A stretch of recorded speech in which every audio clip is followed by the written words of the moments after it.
So I, Christine Pavlina, yours truly, used to be codependent. Yes, used to be. Because years ago, I asked my friends on the other side to help me. I said, I don't want to be this way. I don't want to be codependent. Can you guys help me? And they did. They feel very passionate about this subject because codependence is where you actually are so enveloped in your romantic partner that you literally just disappear. They're referring to it as a disappearance of the soul, which is why the other side is so passionate about this subject, because they don't want people to disappear and lose themselves. They want them to sparkle and shine their light and really share their gifts with the world, which is why they asked me to create this video with their advice for everybody. So just so you know, a lot of this video was channeled and a lot of it's based on my personal experiences. So number one, they're saying, where are you? Where did you go? If you're with your romantic partner and you disappeared, it means your thoughts, feelings, opinions are just gone. It's almost like the lazy man's approach to just kowtowing to your partner for everything. It's like, you pick this, you pick that. It's almost kind of lazy. You had your preferences when you were single. You knew where you wanted to go on vacation when you were single. So don't disappear in a relationship. Have an opinion, have your own mind, bring something to the table, because it's going to make you more interesting to your romantic partner, and they're going to respect you for having your own mind and for being present within the relationship. Another thing is if you disappear, you're gonna want yourself back. You're going to eventually get to a point where you look in the mirror and say, where did I go? I miss myself. I want myself back. And then you're gonna break up with your romantic partner because you just want yourself back.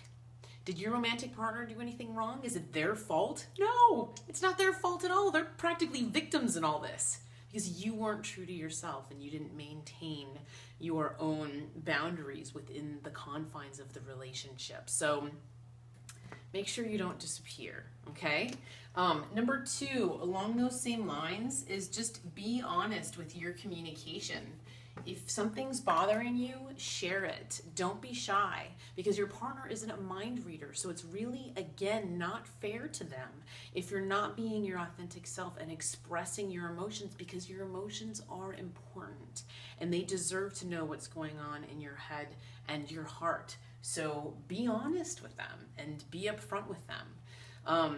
If you don't know what you're feeling, check back later. Say, you know what, I don't really know how I feel about what's happening right now. I need to get back to you on that. And then just try to stay centered within yourself and dig deep within your soul, and then come back later and tell them, because we don't always know how we feel about something in the moment. Number three, no people pleasing. It's where you just take it too far. Let's face it, if our romantic partner isn't happy, we're not happy. There is nothing more pleasant to the ear than the sound of your partner laughing. It's fantastic. It makes you feel secure and happy and in love, and you're like, my partner's happy, they're laughing. There's nothing more beautiful than that sound, right? But the problem is when you take it too far and you just disappear and give up everything you need in the process, that's when you become a people pleaser.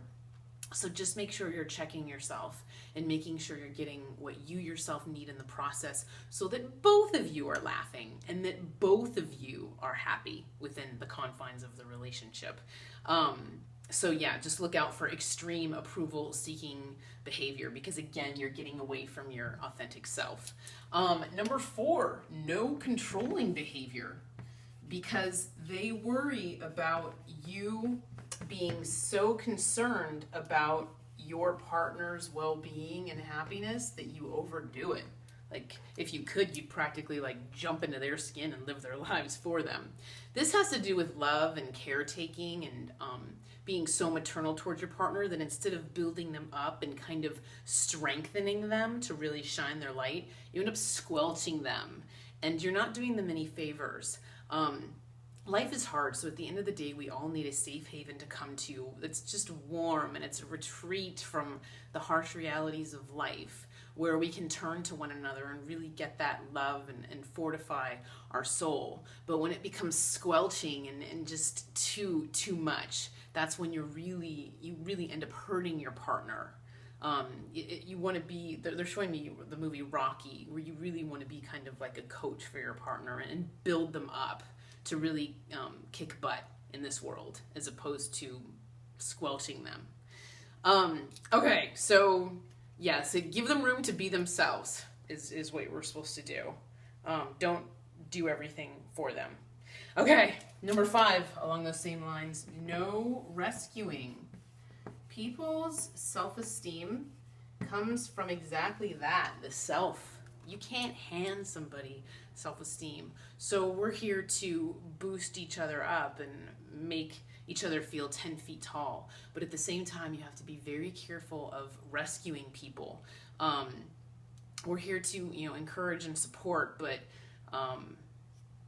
again, like this, the self-esteem and the way they view themselves and the self-love they have really has to come from within. You can't just hand them to that. So be wary, be wary. Another thing is your partner deserves someone that loves them unconditionally for who they are.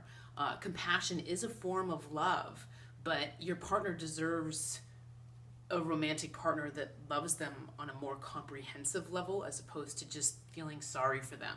So make sure you're not just rescuing.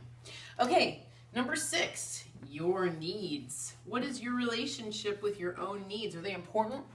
Do they matter? Or do you just poo-poo them and dismiss them? They're important.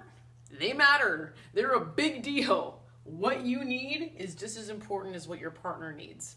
So make sure you are, in fact, communicating openly, being authentic, and taking care of yourself within the relationship. Your relationship with your own needs is very important. You can't just dismiss them, okay? So that takes a certain level of making waves sometimes when you're uncomfortable. Maybe you don't want to share your feelings. You wish you didn't feel this way, but you just do. You got to do it.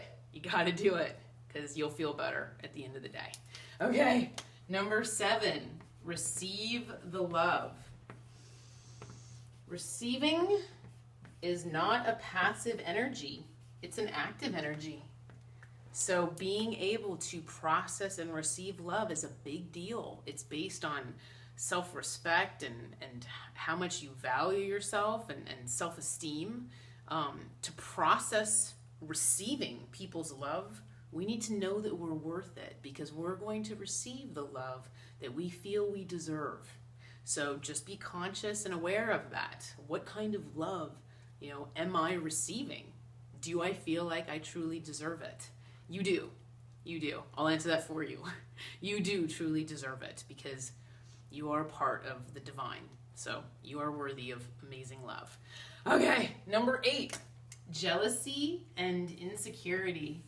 Oh, my favorite word, jealousy. Just saying it makes me nauseous. Is there any worse feeling in the world than jealousy? I mean, really, it's so uncomfortable. It's horrible. When you love someone, it's only natural to want to protect that precious relationship. You love what you have. It's your world that you've created with this person that you're deeply in love with and respect and admire and think is a true gift to you in your life. So you're gonna get jealous. It's only natural. But jealousy is the biggest waste of time in the world, because it accomplishes nothing and it just makes you sick and you just feel miserable. And I got news for you. Behind the person that's making you jealous, if there's a third party involved, is another person and another person and another person. So when does it end? Like, when do you just finally wake up one morning and decide to trust your partner? You chose this romantic partner for a reason. So hopefully you respect their moral code of ethics, their judgment, their integrity, their heart, and that they're not going to do anything to hurt you, that they would never do anything to hurt you on purpose. So in order to really try to lower the old jealousy feeling, try to rationalize the whole situation logically and just say, I either trust my partner or I don't. My partner's going to this bachelor or bachelorette party, I either trust him or I don't. My only request is that they don't get completely obliterated to where they don't remember what happened. Otherwise, it's black and white. You either trust them or you don't. And again, it's up to both partners to make each other feel secure within the relationship. If my romantic partner is completely green with jealousy, I would question myself. I would wonder what I wasn't doing to give them what they need. So look at that as well. Okay? Number 9, unconditional love. We all deserve it. We all deserve unconditional love. And that is what I wish for everybody. Unconditional love. That's the goal. You want a partner that accepts you with all your crazy idiosyncrasies and faults and weird quirks. I was in a relationship where when I made myself vulnerable and shared very, very personal things with him, he would view it as a weakness and purposely poke at them. So I learned that vulnerable was bad. When in reality, a healthy relationship is you do share all these imperfections with the person and they love you anyway. If not, love you even more. Because is there anything more beautiful in the world than someone making themselves vulnerable to you? No. So hopefully them exposing their imperfections to you makes you love them even more and feel closer to them and fall even deeper in love with them. So that's why unconditional love is so beautiful. It's a gift from God. It's a gift from God, pure agape love. Okay, and number 10. Another thing is that I want you to know that if you are watching this video and you're codependent, it's okay. Because it's a process. You're working on yourself. One of my favorite classes to study at LMU when I was in college was philosophy. And there's all sorts of philosophical theories on self-reflective consciousness where we decide maybe, I don't like this aspect of myself. Maybe I can be kind of impatient. I don't like this aspect of myself, and all the psychological steps you take to change that within yourself. So that's what they're saying. That's what the other side is saying, is it's okay if you're codependent. Go easy on yourself. It's a process. Practice. Go out and practice dating. Maybe stay single for a while and just practice dating and honing who you are with different people and just practicing and recognizing these behaviors while you're dating. And test yourself. That's what I did. I would test myself. I would say, okay, am I doing this? Am I doing this? Am I doing this? It was like an exercise that kind of helped me learn and grow over the years. And so don't psychoanalyze yourself. Don't sit there and look at your childhood and say, oh, my relationship was like this with my mom or my dad, and this is why I'm like this, and poor me, but no victims. Only personal empowerment and healthy change and spiritual growth. Just work to better yourself. That's what we're all here to do, is to shine our light and better ourselves as time goes on. So that's what we want. We want to try to be the best you can be, so the universe can bring the most beautiful love you can imagine onto your path. In the meantime, take care and be well. Thank you.